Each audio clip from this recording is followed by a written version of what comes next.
Alright guys, what's up? Today we are checking out a game from Milkbag Games. Yes, you heard that correctly. Milkbag Games. I don't know, maybe they're Canadian, maybe they're not, I don't know. I'll do some more research on them, leave them in the description. So today we're checking out FutureGrind. They were nice enough to send me a review copy of this game, so we are going to check it out. So this is the title screen, as you can see here. So we have play, hanger, grindpedia, and then the options. I will say that one of the cool things that I did see in the options for accessibility is that it does have colorblind mode. So the game does have certain things that require you to be able to distinguish between different colors. So if you are colorblind, you know, I know it's kind of a rare condition, but you have a colorblind mode if you do so need that.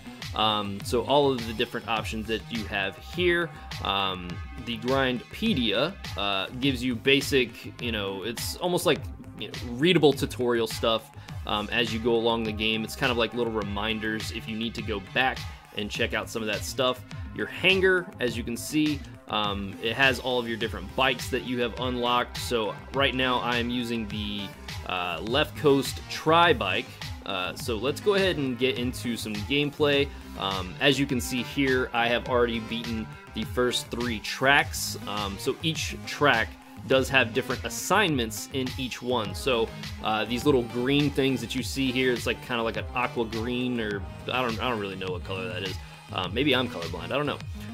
But yeah, so as you can see here, each one of these is a different assignment. So let's go ahead and try the first one here, score attack. So once you start out, you see the title of the assignment here. So we're doing holiday. We're trying to beat a best score of 7,317. So you start out and you have 2 different color wheels normally. This one you have 2 of the same color because it's really early in the game and they haven't really thrown different colored rails at you.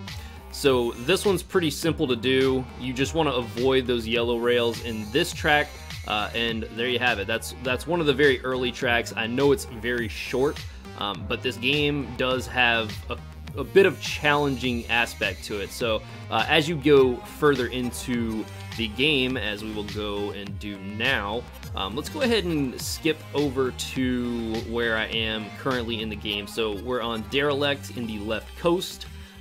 Let's go down to the track that I am currently on, and you'll see what I mean. So as you can see here, even before we even start this track, you'll see like pink, white, and blue rails. So it's gotten kind of challenging. I'll say challenging.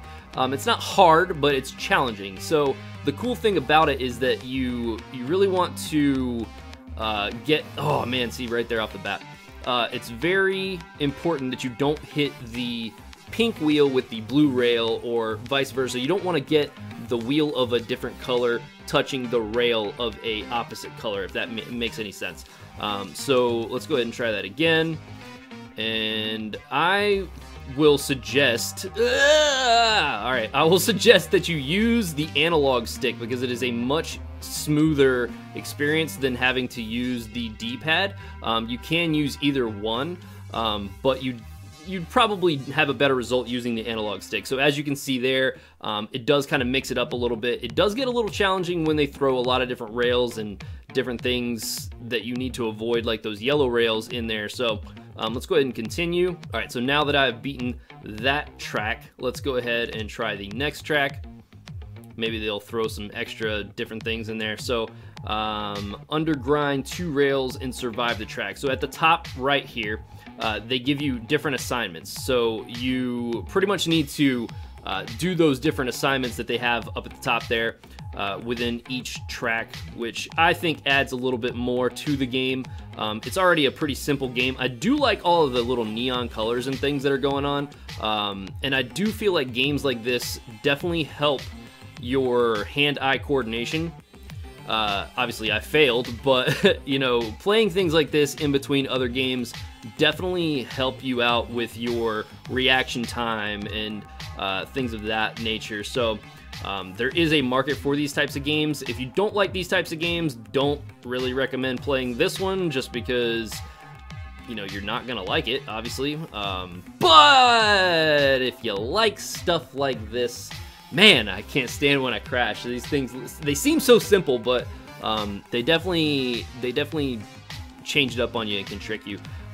But this game is absolutely fantastic. I do like the simplistic nature of the graphics. I do like the neon colors and everything. I like the fact that it does challenge me in terms of my hand-eye coordination, because you really got to be very quick with it. So, you know, overall, I really do enjoy the game. So if you like mobile games like Flappy Bird or something like that, I know that's kind of a weird thing to compare this to. It's not the same, but if you like things that test your hand-eye coordination, this is a really fun game.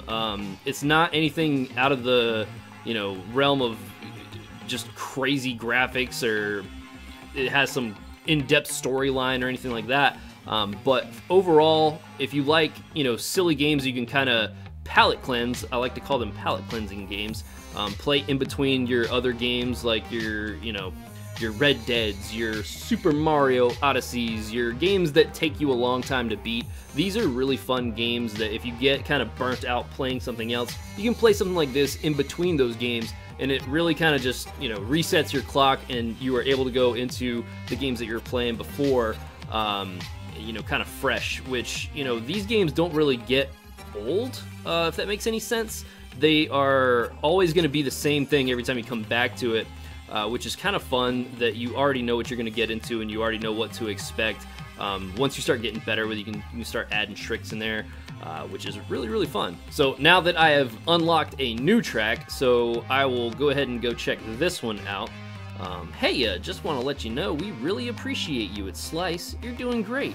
I got you permission to try out our next track at Rowhorn Next. I read that wrong, but you get the point. You can read, I think. Pretty sure you can. Probably better than me. So here we go. And another cool thing is that you can actually undergrind. What the heck just happened?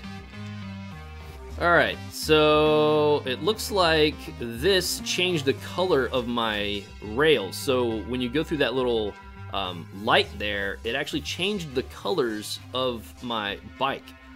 So they really do, I can't stress this enough, they really test your hand-eye coordination and make sure that you're paying attention. So let's do the little trickety trick.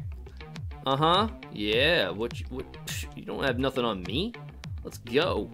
Okay, back to purple. Oh no. All right, I gotta try this one more time. So yellow, gonna stay on the yellow rails, and you can undergrind like I said before. Undergrind, back to purple. Oh no, and I fell in the gap. One more time. This game gets addicting, man. I'm telling you.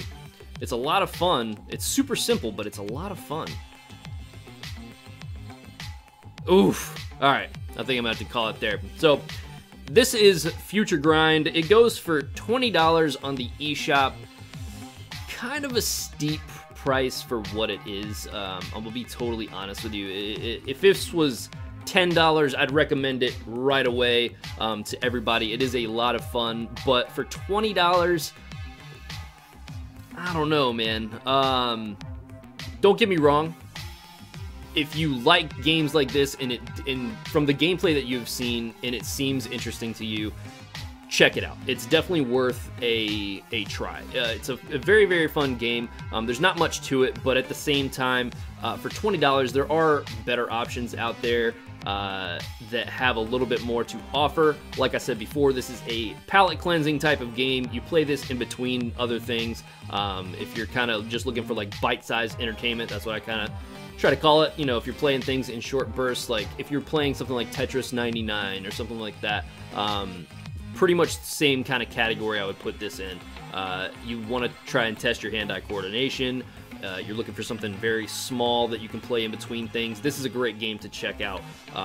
So that is my general review of this game. I don't really want to say that it's a review. It's kind of an overview. Let's say it's an overview.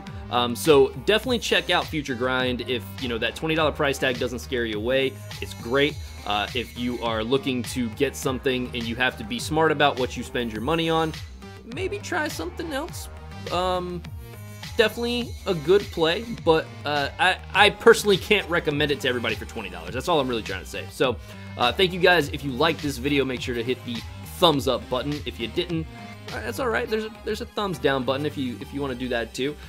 Make sure to leave me comments on what you think about FutureGrind in the comments section, and I will see you guys on another overview review. I don't know, but we'll figure it out when we get there. All right, see you later, guys.